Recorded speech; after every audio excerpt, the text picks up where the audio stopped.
The statue of General Thaddeus Kosciuszko, located at 3rd Street and Michigan Avenue in downtown Detroit. Sculptor Leonard Marconi. Date of installation 1978. Materials granite and bronze. On February 4th, 1746, Thaddeus Kosciuszko was born to landed gentry in the Polish province of Polessie. Seeking a military career, he first studied at the academy in Warsaw, but in 1770 moved to Paris since the French were recognized as leaders in military engineering and strategy. Ideals of the Enlightenment and the rights of men were circulated among French and Polish intellectuals and scholars.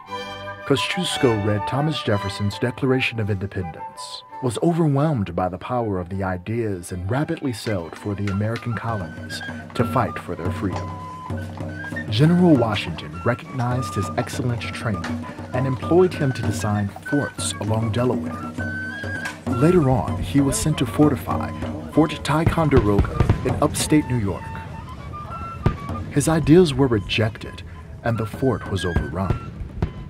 Kosciuszko moved south to Saratoga, where he built another fort that played a key role in forcing British General Burgoyne to surrender with 6,000 British troops in the fall of 1777.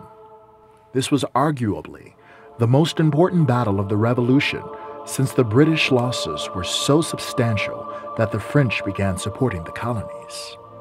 Kosciuszko moved further south to West Point, where he built another large and strong fort. So strong, in fact, that the British did not challenge what he built. He also designed a 60-ton chain that was strung across the Hudson River at West Point to make it impossible for British ships to traverse. By 1780, Kosciuszko had joined General Nathaniel Greene in the Carolina campaign, where he not only used his engineering skills, but led troops. After the Revolutionary War ended, Kosciuszko returned to Poland. In the early 1790s, the Polish tried to fight for their freedom against the Russians, but lost. In 1792, Kosciuszko led an uprising, now known as the Kosciuszko Rising. He gave Poland a constitution and briefly led the independent nation. However, this war was unsuccessful. He was wounded 17 times as the Russians defeated the Polish forces at Makijawas. Kosciuszko was captured and imprisoned by Tsar Paul for 2 years, but then given amnesty under the condition that he'd never return to Poland. U.S. history books stress the important role that the French provided in the Revolutionary War. At the same time that the French and the American colonies were changing their governments to emphasize the rights of man, the Polish were seeking independence. The contributions of Poles to the American Revolution are sometimes overlooked, although monuments to Kosciuszko are found in most cities with a substantial population. On Washington Boulevard in Detroit, you will find a statue commemorating the contributions of Count Casimir Pulaski, another Pole who came to America and fought with great dedication for the nation's freedom after unsuccessfully leading Polish troops against the Tsar.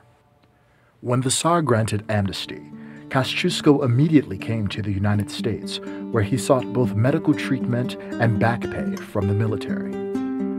Congress appropriated $15,000 and granted him 500 acres along the Scioto River, where Columbus is now located.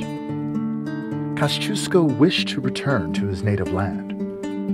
He returned to Europe, and in 1806, Napoleon asked him to help lead French troops into Poland. He turned down that opportunity and died in exile in Solothurn, Switzerland in 1817. This cast statue is the work of Warsaw-born Italian-Polish sculptor Leonard Marconi. The original was cast in 1889 for the grounds of the Wawel Castle in Krakow. To honor Detroit on the bicentennial of the United States, the city of Krakow had the statue you see cast and then donated to the city.